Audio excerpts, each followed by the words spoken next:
Hello दोस्तों, कैसे हो आप सभी। उम्मीद करता हूँ आप सभी अच्छे होंगे, स्वस्थ होंगे और अपनी अपनी तैयारी में मस्त होंगे। जैसे कि आप सभी को पता है कि अपने गुहिल वंश चल रहा है, ठीक है। और गुहिल वंश की अपन 3 क्लास ऑलरेडी डाल चुके हैं और आज जो अपनी क्लास होने वाली है वो 4 नंबर की, यानी कि चौथा पार्ट आज अपन पढ़ेंगे। और लास्ट अपन ने महाराणा लाखा और उसके बाद मोकल की बात करी थी पिछली क्लास में। और मोकल की हत्या जो है 1433 के अंदर चाचा और मेरा ने हत्या कर दी थी, ठीक है। उसके बाद गुहिल वंश यानी कि मेवाड़ का शासक बनता है महाराणा कुंभा, ठीक है। तो आज अपन महाराणा कुंभा की बात करेंगे, ठीक है। महाराणा कुंभा, ठीक है। और जानेंगे कि कुंभा ने क्या किया अपनी लाइफ में। इनका पूरा बायोडाटा आज अपन देखेंगे, कोई एक भी चीज़ मिस नहीं करेंगे। तो आज का टॉपिक केवल महाराणा कुंभा के बारे में होने वाला है, ठीक है। और पूरी क्लास, पूरा टॉपिक आज महाराणा कुंभा का एंड करेंगे। तो चलिए, क्लास शुरू करने से पहले आप सभी का जीएसएम क्लासेज में दिल से हार्दिक अभिनंदन करता हूँ और साथ ही आशा करता हूँ कि आप सभी अच्छे से अपनी तैयारी को जो है कर रहे होंगे। और एक और बात इम्पोर्टेंट कि आप नोट्स बनाते रहना, ठीक है, क्योंकि ये चीज़ें आप बाद में मिस करने वाले हो। अगर नहीं लिखोगे तो मिस करोगे, ठीक है। तो चलिए देरी नहीं करते हुए क्लास शुरू करते हैं। यहाँ थोड़ा धुंधला हो रखा है, लेकिन यहाँ पे महाराणा कुंभा है और इनका शासनकाल जो है 1433 से लेकर के 1468 तक इनका शासनकाल रहा। और इनके पिता का नाम मोकल है और मोकल जो है राणा लाखा का पुत्र है और हंसा देवी का पुत्र है, ठीक है। महाराणा कुंभा के पिता का नाम राणा मोकल और माता का नाम सौभाग्य देवी और चित्रकला के इनके गुरु है हीरानंद। और कुंभा के जो वैतनिक कवि हैं उनका नाम कान्हा व्यास है और कान्हा व्यास ने एकलिंग महात्म्य जो है, एकलिंग महात्म्य ग्रंथ है, उसकी रचना करी थी, ठीक है। कुंभा का जो प्रमुख शिल्पी है उनका नाम मंडन है और मंडन का भाई था एक नाथा। तो नाथा ने एक रचना करी थी, उस रचना का नाम है वास्तु मंजरी, ठीक है। मंडन का भाई कौन है? नाथा, और नाथा की एक रचना है वास्तु मंजरी, ठीक है।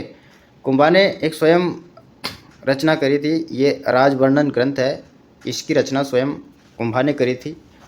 और जो दीप वर्णन ग्रंथ है इसकी रचना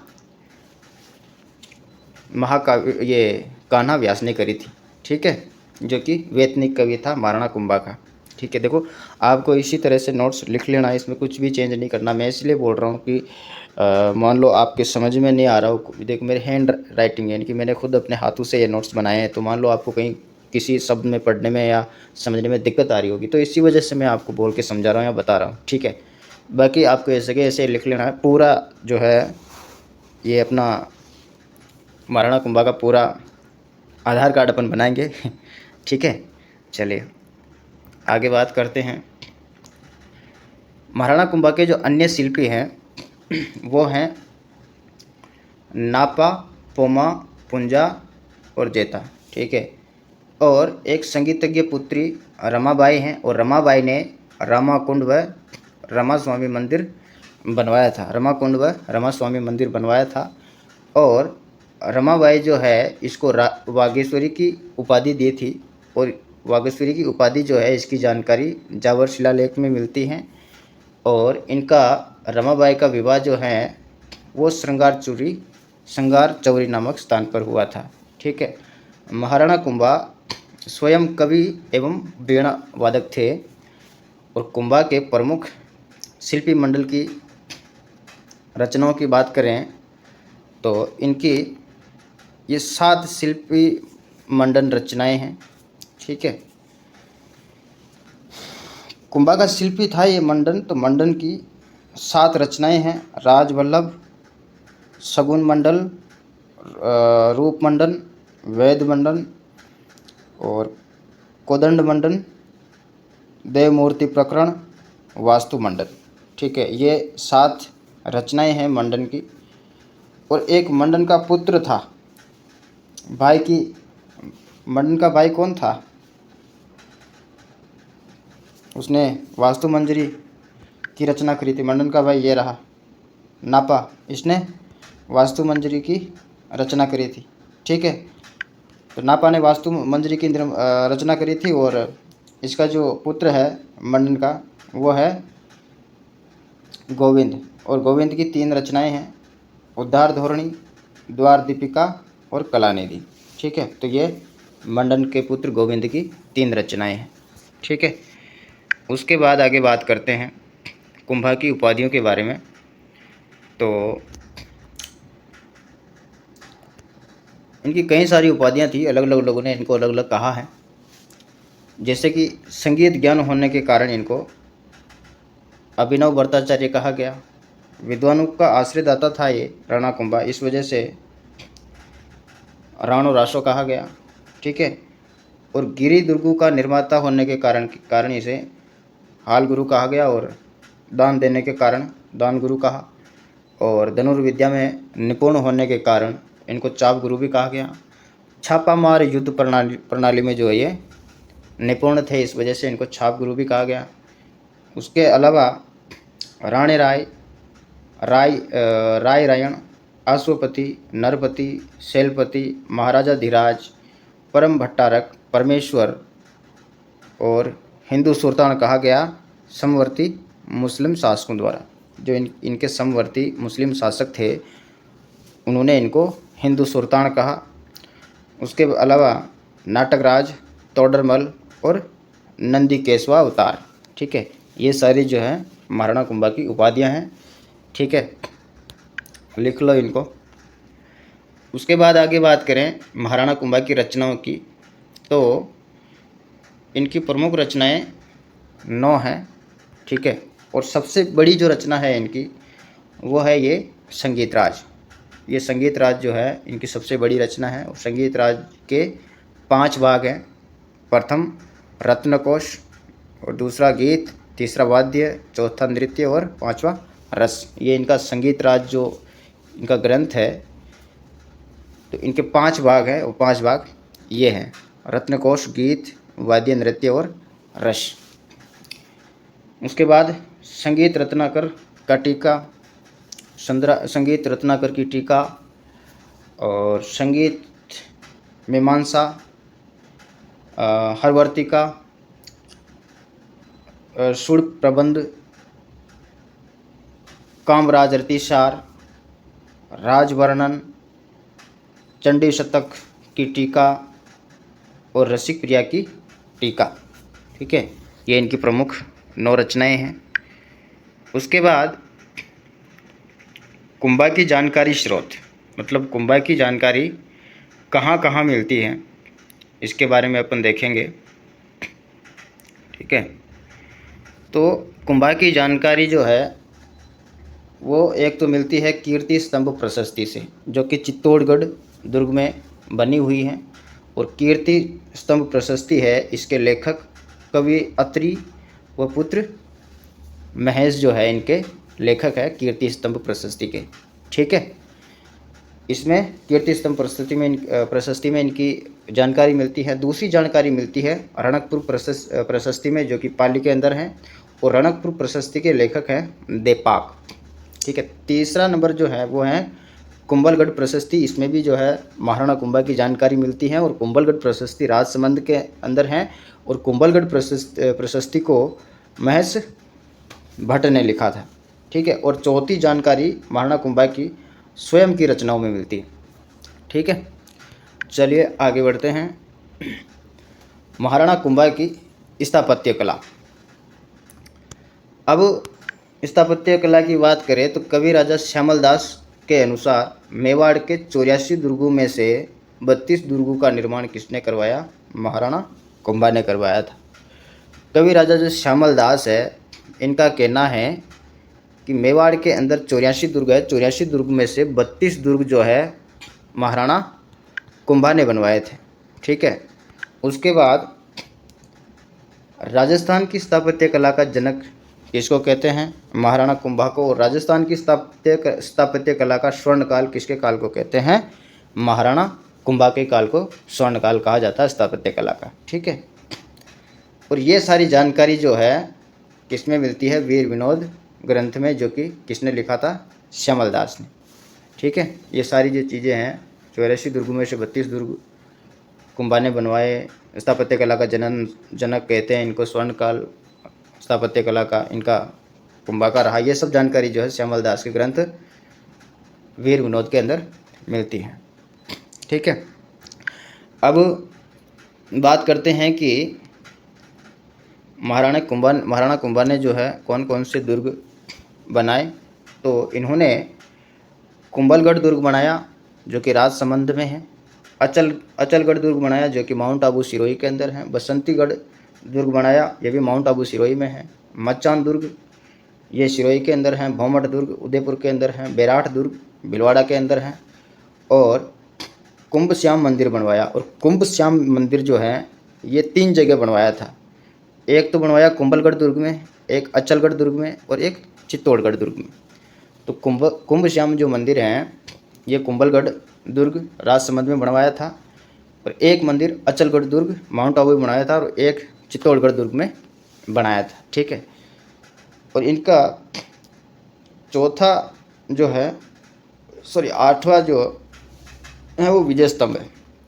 8वां निर्माण है विजय स्तंभ, 8 नंबर का। तो विजय स्तंभ का निर्माण 1440 से लेकर के 1448 में चित्तौड़गढ़ जो किला है चित्तौड़गढ़ का, उसके अंदर विजय स्तंभ का निर्माण करवाया था महाराणा कुंभा ने 1440 के अंदर।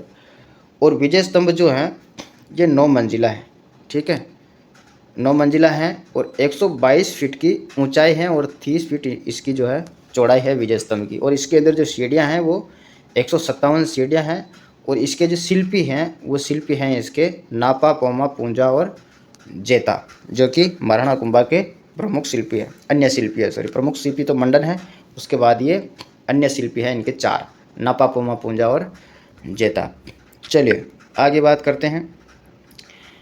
अब 9 नंबर पे आता है कुशाली माता मंदिर। तो कुशाली माता मंदिर का निर्माण भी जो है बदनौर के अंदर, बदनौर भीलवाड़ा के अंदर महाराणा कुंभा ने करवाया था। कुशाली माता मंदिर का निर्माण बदनौर भीलवाड़ा के अंदर महाराणा कुंभा ने करवाया था।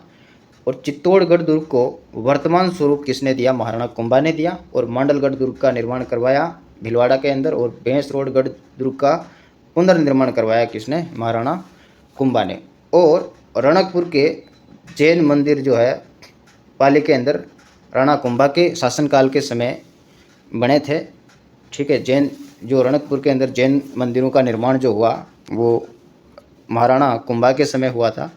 और 1444 खंभों पर निर्मित है रणकपुर के जैन मंदिर। ठीक है। और रणकपुर के जैन मंदिर का निर्माण सेठ दरणक शाह ने, जैन मंदिरों का निर्माण किसने करवाया था? सेठ दरणक शाह ने। ठीक है। और कहाँ पे करवाया? पाली के अंदर और महाराणा कुंभा के समय। ठीक है।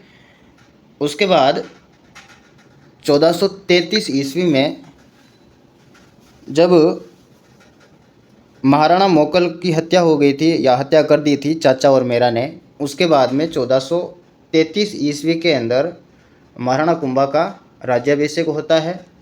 और कुंभा ने रणमल व राघव देव सिसोदिया के सहयोग से पिता के हत्यारे चाचा और मेरा की हत्या करवा दी। और चाचा का पुत्र अक्का व महपा पवार जो है मालवा के महमूद खिलजी प्रथम के पास चले गए थे। ठीक है।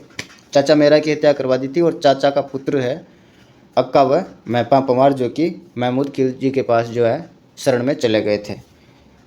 रणमल ने राघवदेव सिसोदिया की हत्या कर दी।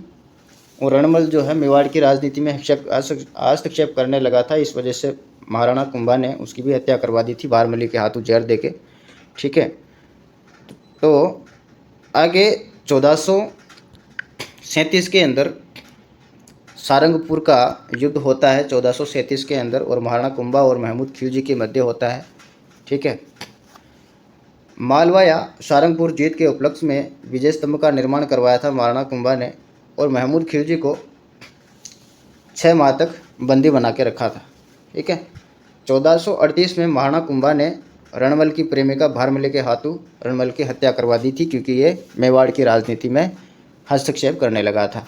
ठीक है। आगे 1453 ईस्वी में कुंभा व राव जोधा के बीच आवल बावल की संधि हुई, जिसके तहत मारवाड़ व मेवाड़ की सीमा का निर्धारण किया गया और संधि में मध्यस्थता हंसाबाई ने निभाई थी। हंसाबाई कौन थी? महाराणा कुंभा के पिता मोकल की मम्मी थी। ठीक है। मोकल की मॉम और राणा लाखा की छोटी वाइफ, पत्नी। ठीक है। चलिए आगे बात करते हैं। देखो इंपॉर्टेंट चीज़ें आपको इसमें से छांटने की जरूरत ही नहीं है इस नोट्स में से। ठीक है ना, इनको ऐसे कैसे लिखना है ना, सारी चीज़ें इंपॉर्टेंट है। आवल बावल की संधि 1453। उसके बाद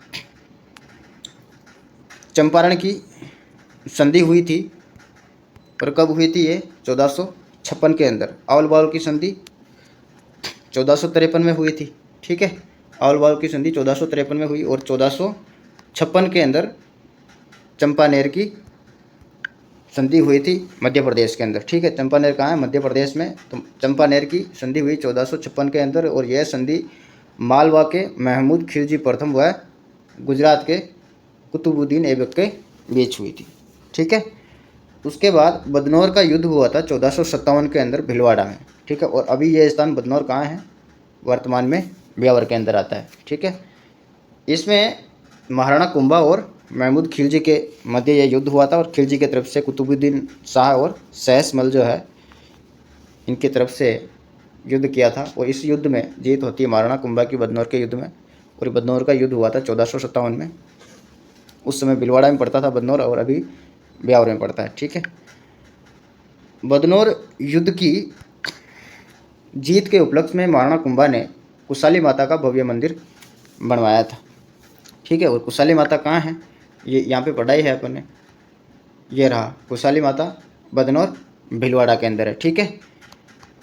आगे बदनौर युद्ध के जीत के उपलक्ष्य में महाराणा कुंभा ने बदनौर भीलवाड़ा के अंदर कुशाली माता का भव्य मंदिर निर्माण करवाया, और महाराणा कुंभा ने अपनी बहन लाली मेवाड़ी का विवाह घाघरोन के राजा अचलदास खींची के साथ करवा दिया था। ठीक है। नोट लगा के ये चीज़ लिख लेना। इसकी जानकारी अचलदास खींचीरी वचनिका में मिलती है। किसकी जानकारी? बदनौर का युद्ध और अचलदास खींची की जानकारी। अचलदास खींची की और लाली मेवाड़ी का जो विवाह हुआ था, इसकी जानकारी कहाँ मिलती है? अचलदास खींचीरी वचनिका के अंदर। और अचलदास खींचीरी वचनिका शिवदास गार्डन ने लिखा था। ठीक है। उसके बाद 1468 ईस्वी में महाराणा कुंभा के पुत्र उदयकर्ण ने अपने ही पिता की हत्या कर दी थी। ठीक है। 1468 के अंदर महाराणा कुंभा के पुत्र उदयकर्ण ने महाराणा कुंभा की हत्या कर दी थी। इस वजह से महाराणा उदयकर्ण या उदा को मेवाड़ का या गुहिल वंश का पितृहंता पुत्र भी कहते हैं। तो चलिए आज यहीं तक, मिलते हैं अगली क्लास में। तब तक के लिए जय हिंद, जय भारत, राम राम।